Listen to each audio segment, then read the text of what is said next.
አንድ ሰው ከሚወደው ሰው ጋር ተለያይቶ ከዚያም በሞት ካጣው በኋላ እንደገና ህይወቱን መጀመር ይችላል? ቃል ኪዳን ጥበቡ ይህንን ከባድ ጉዞ አልፋለች። የቀድሞ ባለቤቷ ታሪኩ ብርሃኑ ባባን በሞት ካጣች በኋላ ለዓመታት ከህዝብና ከጥበብ ስራዋ ራሷን አግላ ነበር። ዛሬ ግን ከዚያ ሁሉ ሀዘን ተሻግራ ወደ ስራዋ ተመልሳለች። ታዲያ በዛሬ ቪዲዮአችን ስለ ቃል ኪዳን ጥበቡ ያልተሰሙ ታሪኮች፣ ሚስጥሮችን እንዲሁም ከሰሞኑ ስለሷ እየተወሩ ያሉ የሰርግ ወሬዎችና እሷና እንግዳ ሰው ሀብቴ ምን አገናኛቸው የሚለውን የምንቃኝ ይሆናል። ከመጀመራችን በፊት ግን ቪዲዮውን ላይክ እና ሼር እንዲሁም ለቻናላችን አዲስ ከሆናችሁ ሰብስክራይብ በማድረግ የደውል ምልክቷን መጫን እንዳትረሱ። ቃል ኪዳን ጥበቡ በአዲስ አበባ ዶሮ ማነቂያ አካባቢ በ1986 ዓ.ም ጥቅምት 1 ቀን ተወለደች። ከልጅነቷ ጀምሮ ለአርቱ ትልቅ ፍቅር የነበራት ቢሆንም አባቷ ግን ወደ ትምህርት እንጂ ወደ አርት ዓለም እንድትገባ አይፈልጉም ነበር። ሆኖም ለዳንስ በነበራት ከፍተኛ ፍላጎት አክስቷ አቢሲኒያ የጥበብ ትምህርት ቤት አስገባቻት። በዛም የነበሩ ሰዎች ውበቷንና አቅሟን በማየት የሞዴሊንግ እድል ሰጧት። በኋላም በአርቲስት ፍቃዱ ከበደ አሰልጣኝነት የትወና ትምህርት በነፃ እንድትማር ተደረገ። በዚህም አጋጣሚ ለዳንስ ያቀናችበት ቦታ የትወናና የሞዴሊንግ ህልሟን አሳካላት። ቃል በትወና ብቻ ሳይሆን በደግነቷም ትታወቃለች። ከልጅነቷ ጀምሮ ልደቷን ከተቸገሩ ሰዎች ጋር ማሳለፍ ትወድ ነበር። እንዲያውም መቄዶንያ ብዙ ሳይታወቅ በፊት ከአረጋውያን ጋር ጊዜዋን ታሳልፍ ነበር። እናቷ አርቲስት ዝናሽ ውቤ ስለ ልጃቸው ሲናገሩ ቃል ኪዳን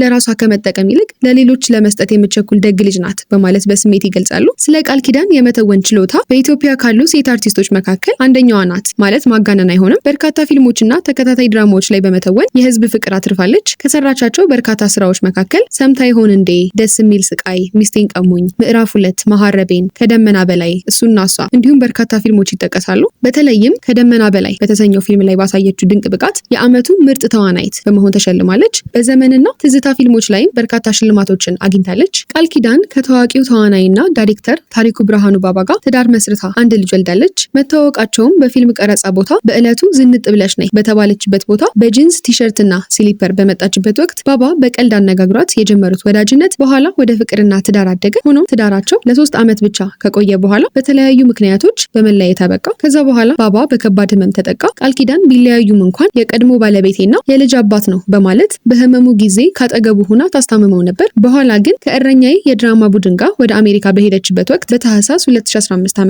የባባን ህልፈት ሰማች። ይህ አሳዛኝ ዜና በቃል ኪዳን ላይ ከባድ የስነ ልቦና ጉዳት ጥሎ አልፏል። ወደ ኢትዮጵያ ከተመለሰች በኋላ ለረጅም ጊዜ ቤቷን ዘግታ ራሷን ከማህበራዊ ሚዲያ አርቃ በሀዘን አሳልፋለች። ከዓመታት ከባድ ሀዘን በኋላ ቃል ኪዳን ትዝታ በተሰኘው ፊልም ወደ ስራዋ ተመለሰች። ታዲያ ወደ ስራዋ ስትመለስ በነበረው አስቸጋሪ ሁኔታ የፊልሙ ፕሮዲውሰር እንዲሁም የባባ ማስታወሻ የሆነው ልጇ ትልቅ ብርታት ሆነውኛል ስትል ተናግራለች። ከባባ ህልፈት በኋላም ከሱ እናት ጋር ያላትን ግንኙነት ሳታቋርጥ እየጠየቀቻትና እያገዘቻት ትገኛለች። በቅርቡ ደግሞ ቃል ኪዳን አዲስ የፍቅር ህይወት ጀምራለች የሚሉ ወሬዎች በሰፊው እየተወሩ ይገኛሉ። ይህ የፍቅር ወሬ የሚያንዣብበው ደግሞ ከተወዳጁና ታዋቂው ተዋናይ እንግዳ ሰው ሀብቴ ቴዲ ጋር በተያያዘ ነው። እንግዳ ሰው ሀብቴ በኢትዮጵያ ፊልም ኢንዱስትሪ ውስጥ በርካታ አበይት ፊልሞች ላይ በመተወን የሚታወቅ አንጋፋና ተወዳጅ ተዋናይ ነው። ቴዲ ከተወነባቸው ታዋቂ ፊልሞች መካከል እንደ ሌባና ሌባ፣ ፍልሚያ፣ ብዙ ተባዙ፣ ሚያዚያ፣ እንዴት ልሁንና የመሳሰሉት ይገኛሉ። ቃል ኪዳንና እንግዳ ሰው ሀብቴ ትዝታ በተሰኘው ፊልም ላይ አብረው የሰሩ ሲሆን በፊልሙ ላይ ያሳዩት የፍቅር ገጸ ባህሪ ብዙ ተመልካቾችን አስደስቷል። ከፊልሙ ስራ ውጪም በተለያዩ ቦታዎች